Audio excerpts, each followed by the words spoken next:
what's the most insulting sauce style you could take to an Austin barbecue competition? That's a good question. Bart, do you have an answer?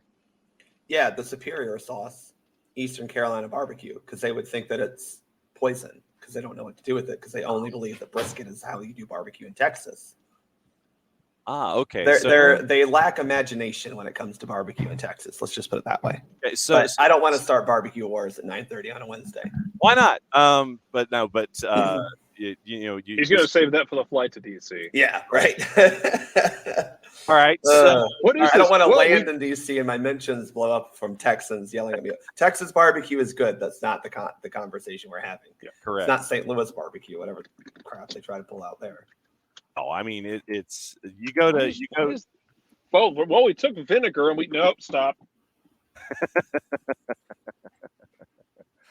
Oh boy, yeah. I mean, no, you go to St. Kansas City style barbecue is trash. The sauce. That's my hot take. The rest of the barbecue is very good because they have a plethora of meats. They are not afraid to smoke anything. The sauce itself, not. This is the my same. Favorite. This is the same argument about like Zaxby's and Cane's and Guthrie's and all that.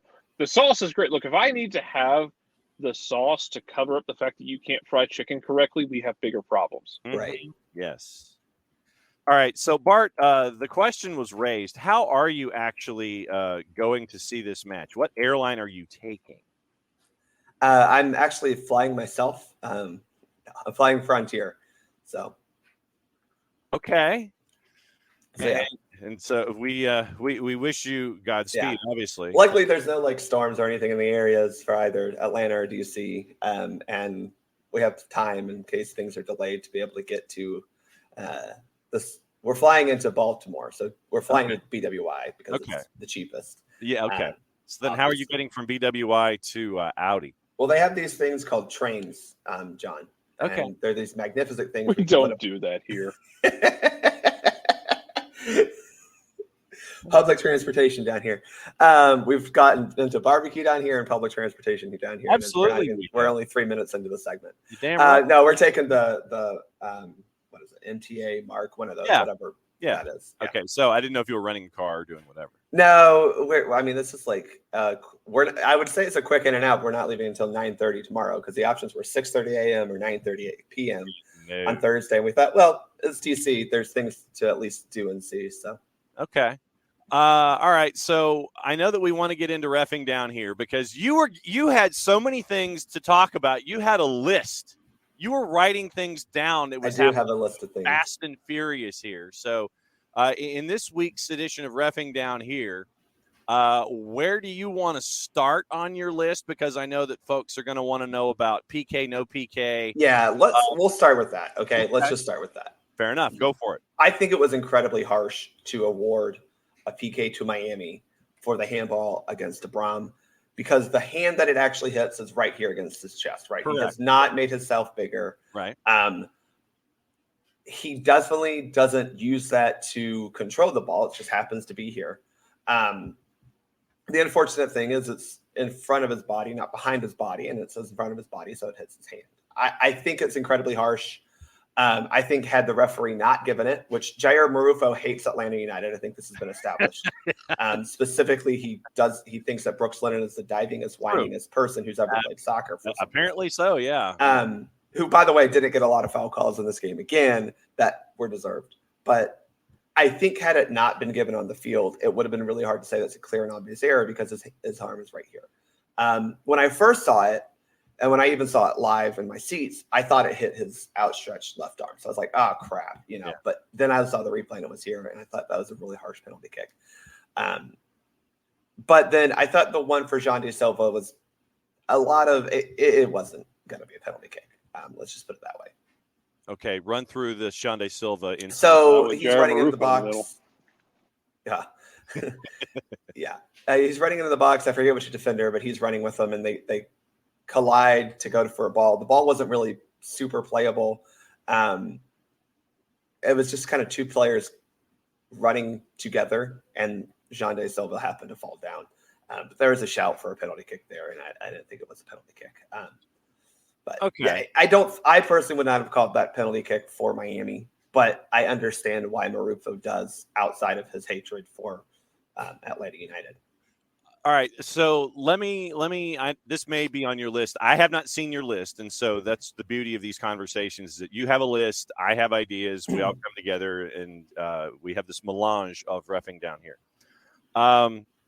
When you are challenged by an athlete on the pitch, how do you handle it when an athlete gets in your grill, or your compadres have this kind of experience when adults get in their grill and want to try to emphasize a point?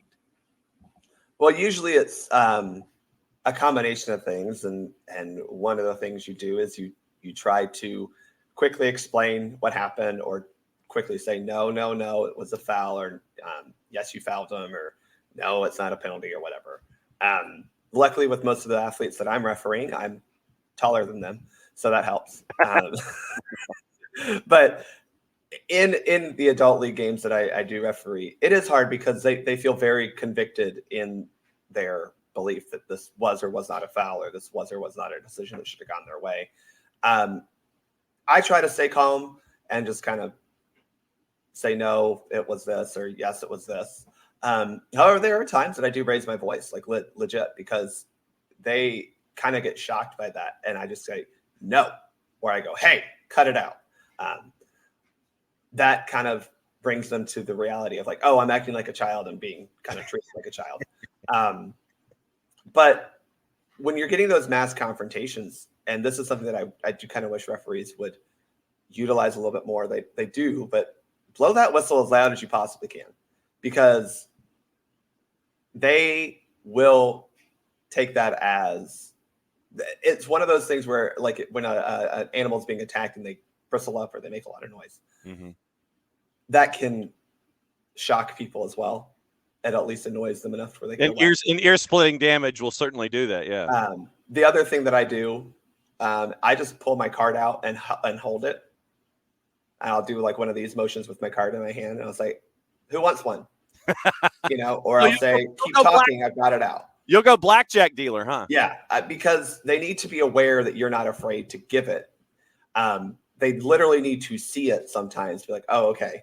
And then after that, if they keep talking, you have to follow through. And that's really what it comes down to, is you have to follow through on not the threat, but you have to follow through on the warning. I warned you if you keep talking. I had a coach do this, and we were cool after the game, but he kept talking about a call after I had explained the call. I said, "Coach, the player did this." He kept going, and I said, "Coach, we're done. We need us to keep playing." He went again. I said, "Okay, here's your yellow card." And he kept going. I said, "Coach, I have my yellow card out. Do you want another one?" And he, at that point, he was like, "Okay." So, as a bit of a follow-up to this, Ricky wants to know, you got to turn your dryer over again. Yeah, sorry, dryer's on. Trying to get some things done before I go today. Ricky wants to know what kind of card thrower you are. Well, I don't know, Nick, you've seen me referee. I don't think I throw cards too often, but I do try to throw cards when needed. I think that's the thing, is I don't like to give cards for how do I put this? I don't love to give cards for things that happen within the play of game, right? Harsh tackles you're going to give cards for sometimes, but even then, things can be de-escalated and talked down if you need to. But I prefer to give cards for procedural or things that go outside of just playing soccer. But I don't know. I mean, I always try to encourage referees to never be afraid to give cards, understand that the card is a method of communication as well. But I mean, like, I gave 3 in a game on Sunday, but I also gave 0 in the other 2 games that I refereed. So it just depends on the game too.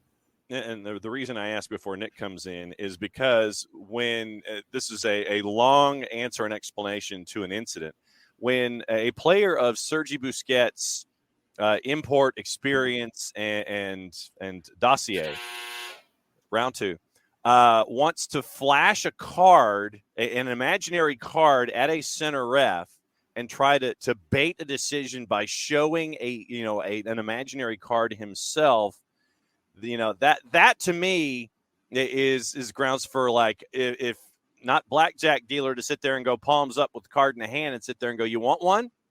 You don't absolutely, you can. You should. But that was one for me that I wanted to ask about. I was shocked there were not more yellow cards given for those mass confrontations. I think that's what MLS calls them, right? Yeah. That we had a lot of talk or a lot of fines for. And it's like Marufo should have done something about that, both in his when they were confronting him, but also in that penalty kick situation.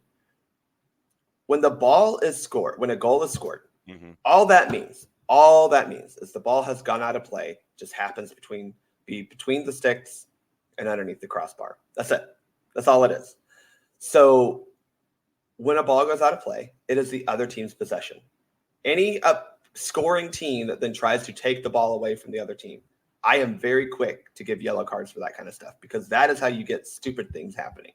And the last thing you want is grown men acting like children doing stupid things. And I thought Marufo was very slow to react to that in a incident that he should know. This is why I think he should retire. I'm sorry. This man is supposedly so experienced and so good, but he did not know to think beforehand that this was going to be a possible confrontative situation. That to me is insane, because that's something that I and other referees at my level are taught and know that, hey, especially for a corner or for a goal kick scored, because people are so close and everything, that type of situation is going to happen. And the fact that he wasn't quick to acknowledge it or recognize it, I should say, quick to respond to it, and then didn't really do anything from a disciplinary action after it is malpractice, in my opinion. Due to their roles in the mass confrontation, Gigi, Xande Silva, Leo Campagna, Facundo Farias have been each issued an undisclosed fine for inciting and or escalating a mass confrontation. Way to go, Major League Soccer. Nick, reffing down here, what's on your mind? Well, I'll first start with Bart's particular style of officiating. I've watched Bart a few times. Be the center official, and I've tried to bribe him numerous times. He has rejected those advances several times. You tried money. If you would have tried food or drink, maybe we would have had different results. That's very true. Very true. No, Bart's a very fair official. I'm pretty attuned, especially after a few experiences when my son was playing regularly, that I would watch how the parents would interact with the officials, because especially younger officials, that will play into how they call a game, and fairly or unfairly. And Bart is he's not rattled by any of that. He doesn't allow himself to get caught in the moment with psychotic parents screaming and going nuts and threatening, to do sacrifices on the sidelines, to whatever dread god they pray to. Nor the Drano drinking coaches who are, paint thinners at halftime. But, officiating, I think, is in a weird space nowadays, because we are running out of refs. In high school football, even they've had to cancel 2 games here in DeKalb County because they did not have referees for the game. Alternating playoff dates too, cut them in half. Yeah. And so why is this happening? Because parents are psychopaths. That's it. I'm a freelance video professional, right? I work and I contract and subcontract myself out. Reffing on the weekends would be a great way for me to make money. I have zero desire to do it, because parents are too psycho. They're too nuts. I've watched grown adults, 40, 50-year-old men, berate young officials to the point of being in tears because their child was doing studs up tackles on people, and the refs stopped the game. Didn't even issue a card. Stopped the game, talked to the player, and the parents went nuts. It's the issue is us as a fan group, as parents, as people who cannot emotionally detach ourselves from anything, and everything has to be DEFCON 1. And I'm convinced that it's because we are a generation of adults who are raised by middle management sales culture, who were told to never take no for an answer.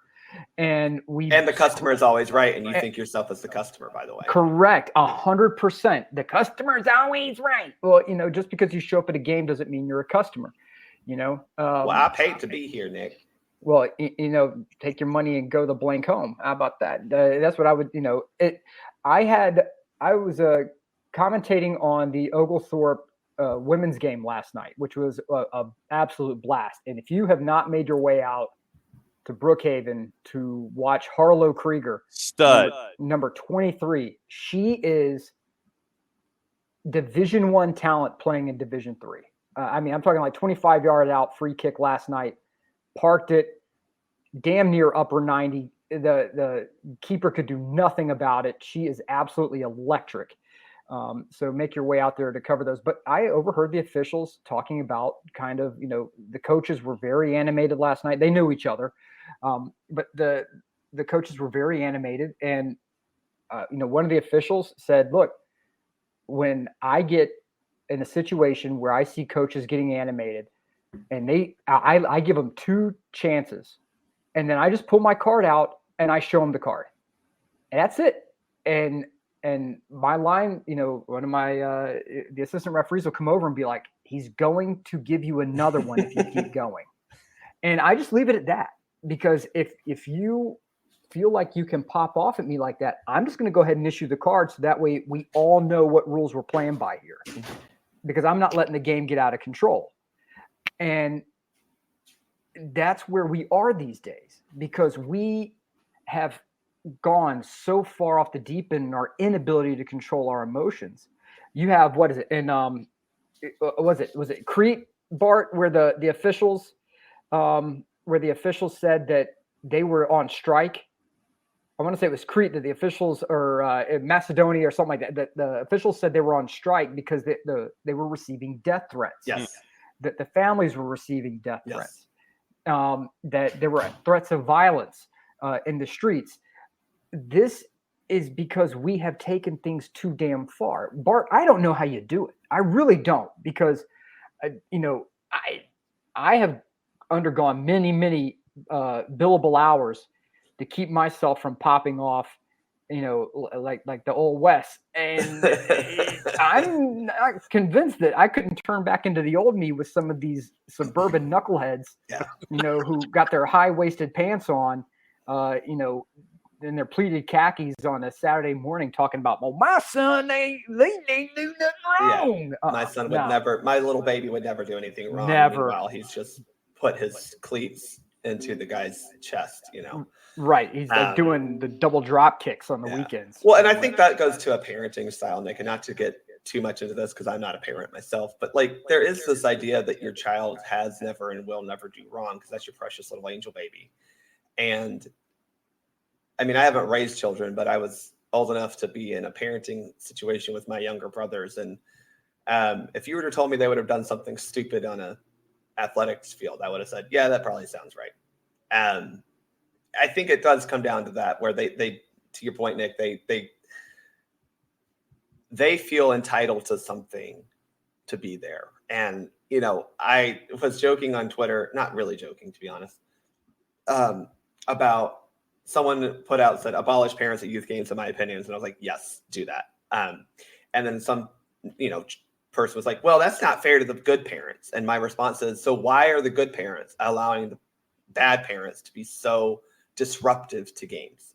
And I gave the example that I gave that we talked about a couple weeks here, where a player got in a situation where he claims a parent, someone from the sidelines, said something to him that caused him to give a reaction that I had to discipline.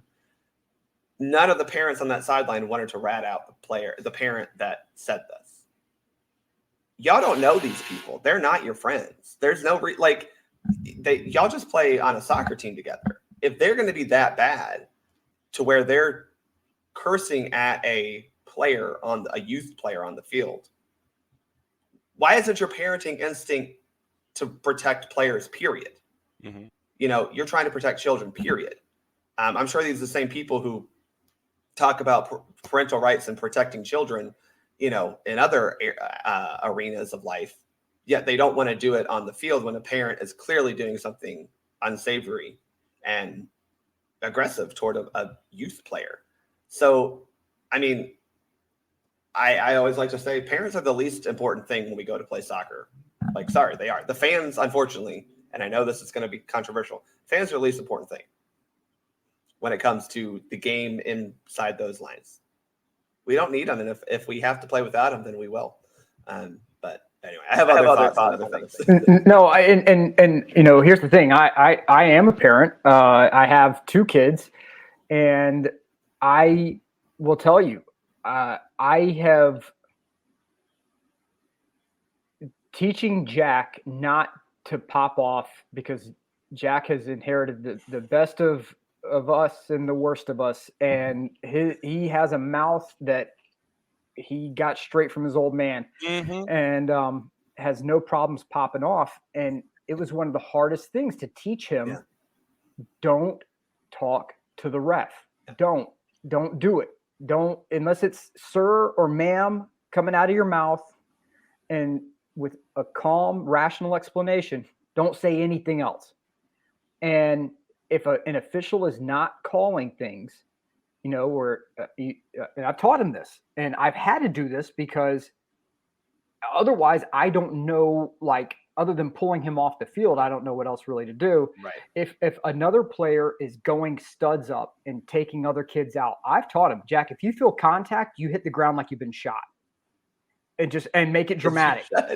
And just go. I mean, the minute somebody comes near you, just watch the game, scan.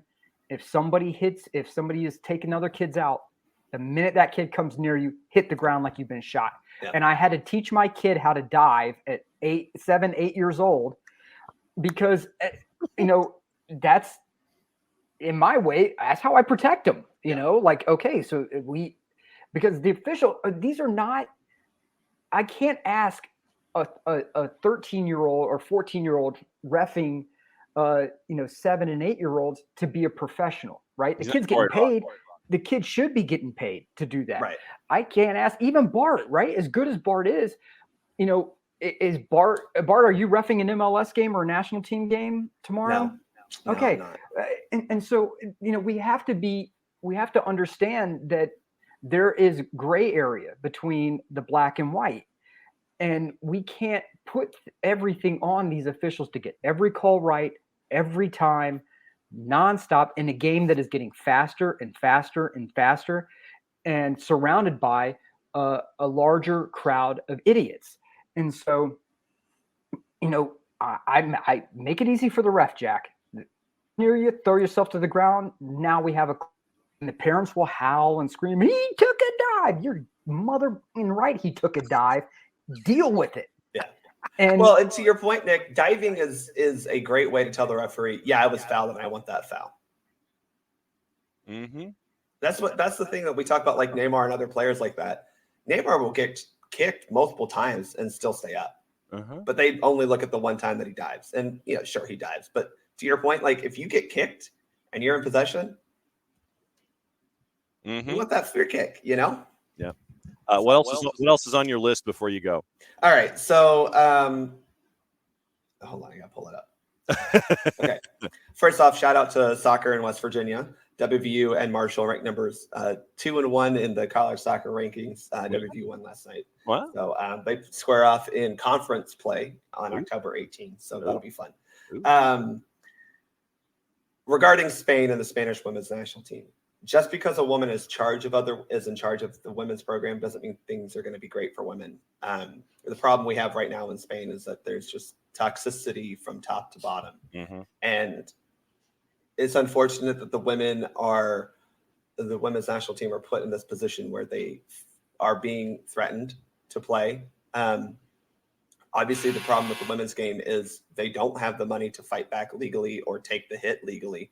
We saw this with Canada last year, where they were trying to strike, but they just don't have the money to not play a game because wage inequality is still going on there. It sucks. Hopefully we can get past this, we can get through this and come out of it with a better understanding of what women actually want from their federations and not what the federations are giving them currently. I wanted to talk about Boston NWSL plan for a couple seconds. So, right. First off, very excited that the Boston Breakers / Boston is getting a team again, right? I think that it's a market that probably needs one. It's a geographic location that needs one. I think that this is a good move for the league. What my concern is, I don't think the stadium plan is very good. I think the idea of renovating of White Stadium is fine in theory. The problem is all the plans they have really doesn't allow them to have much control over the stadium itself. They're only technically leasing one grandstand and an area of land just south of the stadium for their events. So the rest of the stadium is going to be, they're giving money to the city and public school system to renovate it. That's going to be concerning because you're not having control of the renovation of the entire stadium, right? So you may not get a cohesive look. You're still going to have that track there, which, I'm sure Nick can attest to. Tracks in Italy, for some reason, every Italian city has to have a track in it. I don't know the last time an Italian's won anything at track and field, but they got to have them. Sir, we were track superstars in the last Olympics, sir. Gold medals abound for the Italian track. Absolutely. Absolutely. I only paid attention to the Americans. My bad. But that track is I know they want to keep it for the purposes of Boston Public Schools. I get that. I'm concerned about this. You're already planning for temporary bathrooms. That is your plan. That's not the temporary plan. That is the plan. It's just tough to look at this plan and go, that's amazing, when you have Kansas City building a whole stadium in a great location, a quality class stadium. And then I don't even think the renovation, like if you were to just have bought the White Stadium property and fixed it up and even said, hey, we'll lease it back to Boston Public Schools to, for their football games or whatnot, would have been fine. But this compared to what you're seeing in Kansas City, what you've seen in Louisville, what that it pales in comparison. The location is fine. Sure. It's a little far from public transportation, but it's fine. I'm glad they're keeping the general look and feel of the stadium with the kind of curvature of the grandstands. That's cool. But I'm very concerned about the stadium plan. And it doesn't feel like it'll be fit for a true professional team. And I think we want to try to move away from that. You look at the teams that have come into the league recently. I mentioned Kansas City. Utah will be playing, obviously, at what is it now? Rio Tinto. America First Stadium, the Riot. You have San Diego playing at Snapdragon. You have LAFC, Angel City playing at LAFC Bank of California. And even with Bay City, you have them playing at the San Jose Stadium. So this seems like a little bit of a step backwards, to be just quite honest. But I'm excited that they're investing in the public land and the Boston public school system. That's good and a worthwhile venture. I'm just not sure it's going to be great for the actual professional soccer team. And that leads to Herndon Stadium before you go. Yeah, so that was a cool little report yesterday, John. Also, they call it Northwest Atlanta. I was like, that's not northwest of Atlanta, and it's certainly not northwest in Atlanta. That's like middle west. That's literally West End. We call that Vine City, West End area. The University Center is west at best. Yep. That's cool. I've obviously shared my thoughts on what I would have loved to have renovated Herndon for Atlanta United use. But if that becomes a stadium site, because John, I think when you look at the USSF desires, you're going to have a stadium field or two or three, depending on, I think you'll have multiple kind of sizes. I mean, Atlanta United has a stadium at their training ground, so you'll have one or two of those. But you'll want to showcase stadium field at this facility for the purposes of these tournaments you're going to hold. You want to, you want good sight lines for the television. You want good spectators. You want, proper facilities so the players get to have all these things. I don't know if Herndon is the best location for that type of facility, when you are looking at mainly youth national teams. But I love it if you're going to try to use this as a showcase stadium for U.S. soccer. I just don't think you can get the size stadium you need on that footprint. All right. So you get to now get ready to take things out of the dryer or see if they are in fact dry. And then hop on a plane and head up to Atlanta to take we're packing one clear plastic drawstring bag of stuff and heading up to DC. So I will maybe see you there. I don't know. We're in sections 112 and 113, John. So I think you might be able to look at actually, I don't know if you can look out the press box. I've heard horror stories of Audi. Oh, yeah, it is. Jason and Mike will have the horror stories of Audi Field tonight, and I'll be seeing if you guys pop up. We'll be off to the left. So look for us on television. Hopefully we get to bring home the belt tonight.